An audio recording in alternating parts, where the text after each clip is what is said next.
melee matchup.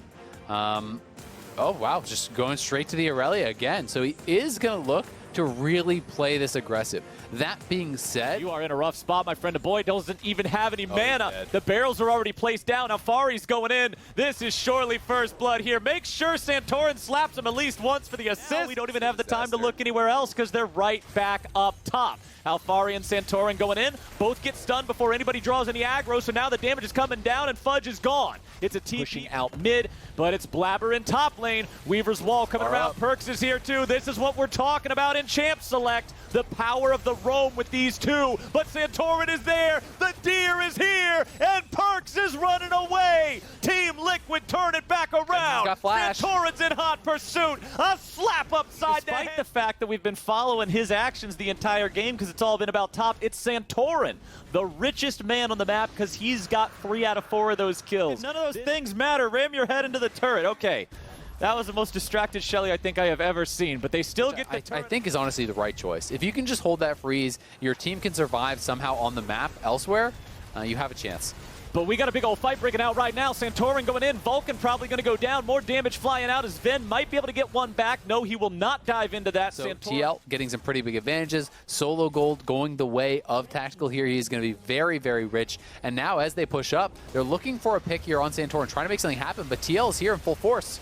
TL ready to respond. Vulcan loses half HP, but a TP is coming in from Perks to join up in the fight. Sven walking himself over, Fudge doing the same. It is a 5-man invade from the side of Cloud9. Alfari throwing down the barrel, looking for some AoE. Now he's going to be stunned, trying to wait out the CC, eating the orange at the right time. Vulcan's still going to be taken low. Shut down onto Alfari, and Cloud9 is winning the fight. Vulcan keeps on charging forward, but now Jensen goes for the ulti and gets this Rift Herald as a distraction. It's guaranteed to get the turret in mid that's already below half HP. Boom, there goes the headbutt on that one. The rest of the squad escorting it up, trying to make sure he gets the second charge, but Vulcan with the Hex Splash over the wall wants to go for the punish. Instead, it is Vulcan who gets punished with Tactical going in there. He does not die in retaliation. The seismic shove ain't enough to get him too far forward. And with the Azir turret summoned up, TL still feeling pretty safe. Ward dropped over the wall, sees Perks. Core JJ, I don't think you're going to try to initiate on him here. Everybody else doesn't have easy enough follow-up. One of you is Udyr.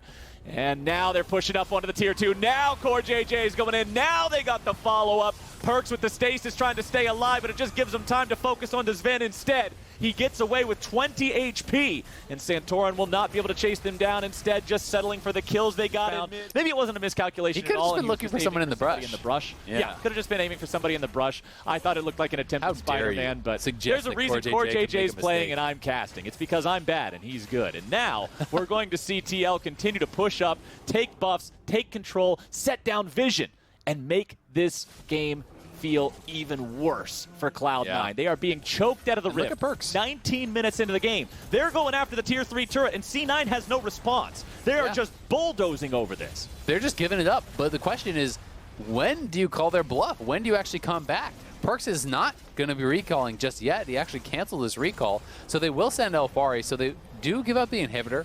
TL do not try to go for a Nexus turret. Picks off somewhere, but Blabber maybe in trouble. Yep. Oh, Blabber, he tried to ride the Weaver's Wall to get away, but now he's stuck, man. More money for Alfari. Santorin gives this one over to him. He's like, all right, all right. He's dead, so they give the call to give up the Baron, but when you're already this far down, giving up a 20-minute Baron, to me, just feels like you're pretty much just see that the items are coming through so quickly here for TL.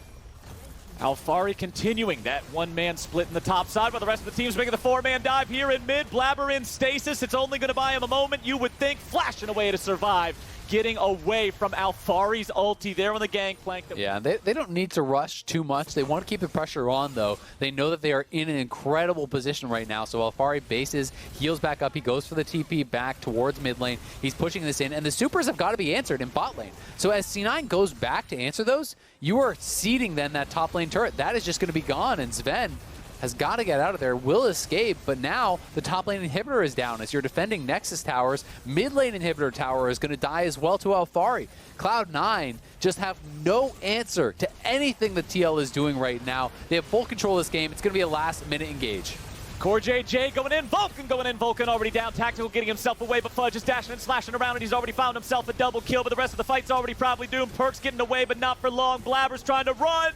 but he's the only man standing on Cloud9. Team Liquid, man, half HP left on the 3 remaining players in the enemy base. They're only up against a Taliyah that has not done much this game. Santorin continues frontlining. He's completely out of mana. Udyr is, for all intents and purposes, just a melee minion now. He's got no mana. He can't change around. He just slaps you, and Team Liquid's got to run away. Vulcan coming in with a CC onto Jensen, who just provided an excellent bait opportunity for the rest of the team to find some damage here. Vulcan wants to run away, but Jensen's grabbing the kill. Sven into the back line going after Santorin and Alphari. Here comes that big melee minion, Udyr, baby. There's your melee slap. There's your damage, and there's your kill. Blabber down to 200 HP, and he cannot keep chasing. Perks is coming around from the side, looking for the gold card, looking for the play, going after Alphari, but he eats the orange, and it's all okay. Here's the ulti from TF as the Gangplank ulti is dropped down as a place of safety here for TL. Perks gets himself all 3 inhibitors.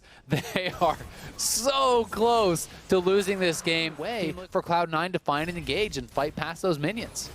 Core JJ going right back in. Dredgeline finds an opponent, and look at that. Blabber, you got to get the hell out of town, buddy, but there's no way out. They blocked the roads. Vulcan's dead next. Tactical taking the kill. Team Liquid taking the fight. Team Liquid taking the game. Everybody's rooted up and beat down. Perks is your last man standing. How much longer will he stay on his feet? He's stuck back in the fountain. Jensen's going to keep him stuck there with the Sand Soldiers. They want to complete the final piece of the puzzle. They don't have enough damage for it, but who cares? It's all a formality, baby. Team Liquid, the best team in North America still, and the winners of your first ever